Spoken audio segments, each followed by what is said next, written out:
Assalamualaikum warahmatullahi wabarakatuh. My name is Luzai and I will be your interpreter today. I will be interpreting a video on YouTube that is called How to Learn Any Language in 6 Months in Indonesian Language. So let's start our interpretation. Thank you.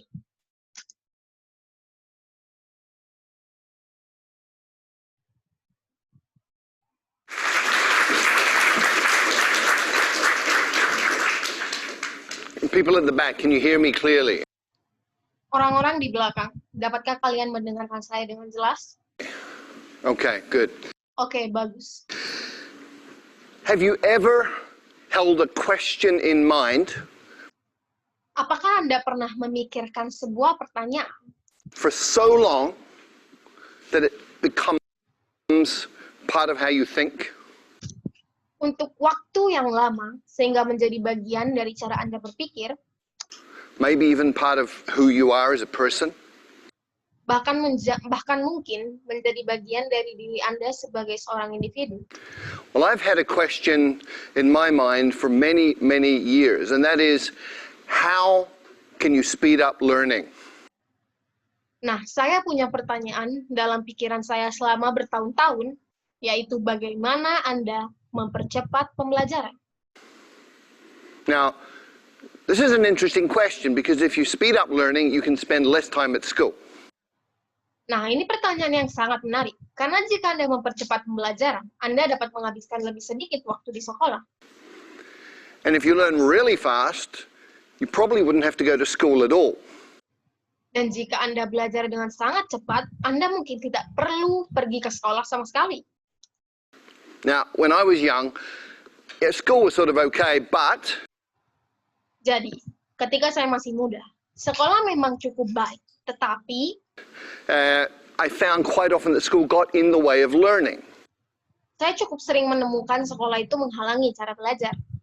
So I had this question in mind, how do you learn faster?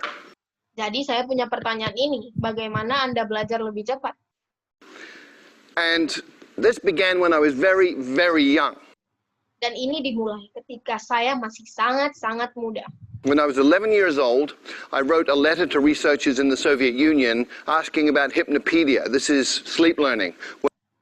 Ketika saya berumur 11 tahun, saya menulis surat kepada para peneliti di Uni Soviet menanyakan tentang Hypnopedia, yaitu belajar sambil tidur. Where you get a tape recorder, you put it beside your bed, and it turns on in the middle of the night when you're sleeping, and you're supposed to be learning from this. Di mana Anda mendapat sebuah alat perekam, Anda meletakkannya di samping tempat tidur Anda, dan alat itu menyala di tengah malam ketika Anda tidur, dan Anda seharusnya belajar dari itu. Good idea, unfortunately it doesn't work. Sebuah ide yang bagus, tetapi sayangnya itu tidak berhasil. But Hypnopedia did open the doors to research in other areas, and we've had incredible discoveries about learning that began with that first question. Tapi, Hypnopedia memang membuka pintu untuk penelitian di bidang lain, dan kami telah menemukan penemuan luar biasa tentang pembelajaran yang dimulai dengan pertanyaan pertama tadi.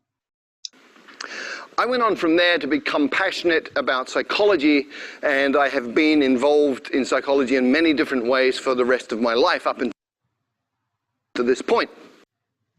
Dari sana, saya menjadi bersemangat tentang psikologi, dan saya telah terlibat dalam psikologi dengan berbagai cara untuk sisa hidup saya, bahkan sampai saat ini. In 1981, I took myself to China. Pada tahun 1981, saya membawa diri saya ke Cina. And I decided that I was going to be native level in Chinese inside 2 years.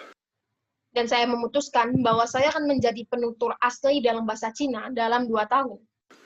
Now, you need to understand that in 1981, everybody thought Chinese was really, really difficult. And Sekarang, Anda perlu memahami bahwa pada tahun 1981, semua orang berpikir bahwa bahasa Cina benar-benar sulit. that a Westerner could study for 10 years or more and never really get very good at it. Dan orang-orang Barat bisa belajar selama 10 tahun atau lebih dan tidak pernah benar-benar mahir dalam hal itu.